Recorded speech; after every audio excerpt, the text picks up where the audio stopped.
Saya sebetulnya datang ke sini agak malu kenapa saya pakai baju hitam, karena saya sebagai hakim Mahkamah Konstitusi sedang berkabung. Karena di Mahkamah Konstitusi baru saja terjadi prahara.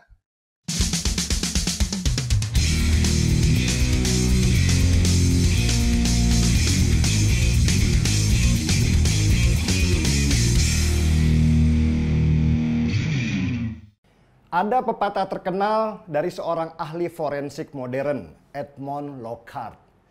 Tidak ada kejahatan yang sempurna, katanya. Semua kejahatan pasti akan meninggalkan jejak yang menuntun orang kepada pelakunya. Sesudah peristiwa yang memalukan, menjijikkan, merusak akal sehat orang-orang waras di Mahkamah Konstitusi, di mana ipar Presiden Jokowi yang menjadi ketua MK, Anwar Usman, meloloskan keponakannya Gibran Rakabuming untuk mendapatkan legitimasi supaya bisa bertarung jadi calon wakil presiden. Banyak dari kita yang marah meski nggak bisa apa-apa. Bayangkan, semua dipertontonkan dengan telanjang. Bagaimana lembaga hukum tinggi yang seharusnya kita hormati bersama bisa dengan gampangnya mengutak-atik pasal untuk kepentingan sebagian golongan. Akhirnya muncullah sindiran-sindiran dalam bentuk kata-kata seperti mahkamah keluarga, mahkamah komedi, dan lain-lainnya. Runtuhnya kewibawaan institusi hukum kita membuat saya cemas. Dan saya yakin banyak orang yang juga cemas bahwa inilah bibit-bibit kerusuhan yang akan tercipta ketika terjadi perselisihan angka antar para kontestan pemilu. Apalagi yang harus kita percayai ketika negara saja sudah tidak bisa dipercaya. Negara diejek, dibully, dilecehkan sehingga kehilangan marwahnya.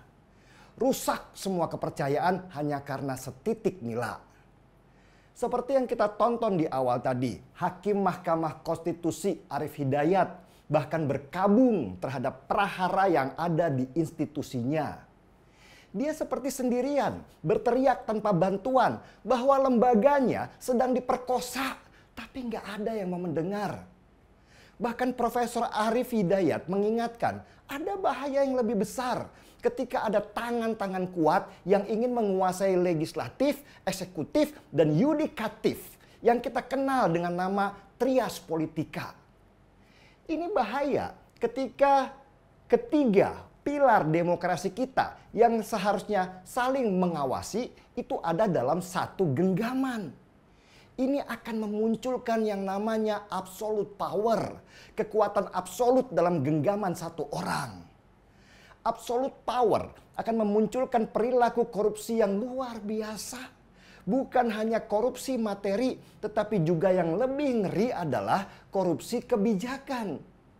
Absolute power berpotensi mematikan suara-suara yang mengkritik kebijakan, membungkam banyak orang dengan ancaman sehingga mereka takut dan hanya bisa diam.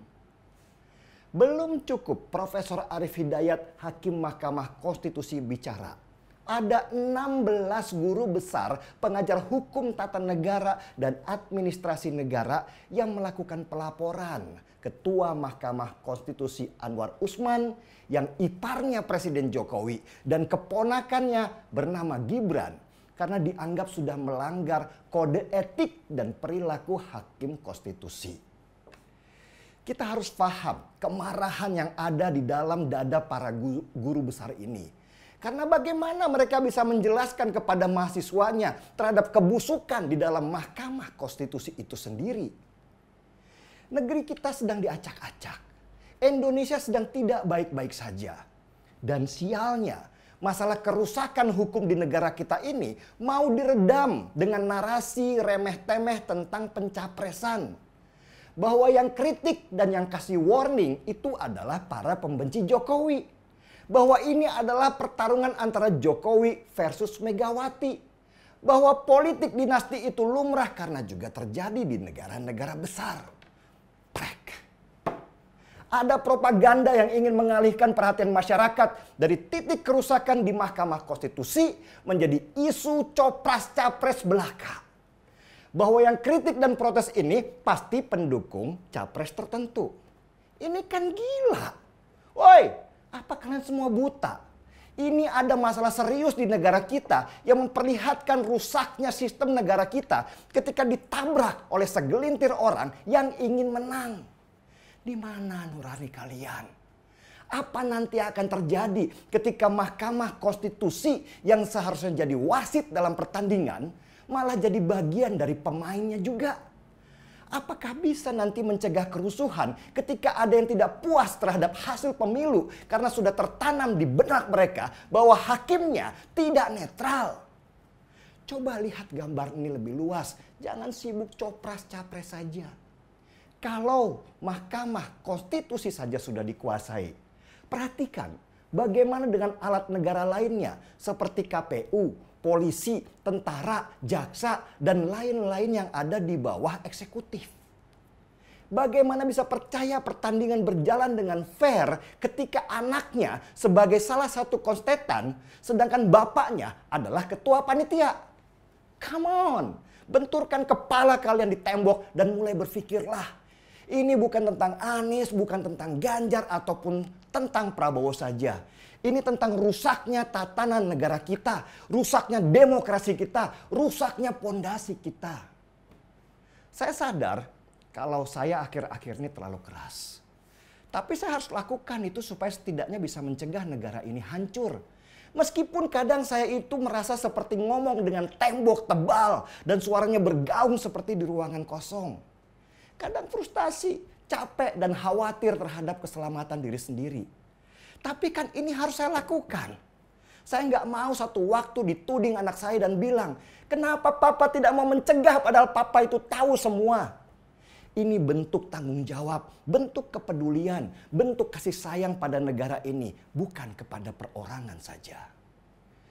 Ayo, siapa lagi yang mau dan berani bersuara seperti saya? Gaungkan, lawan, teriakan dengan keras, jangan diam. Reformasi jangan dikorupsi.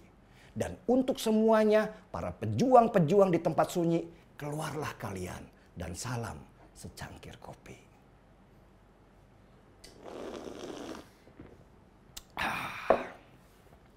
Gaspol.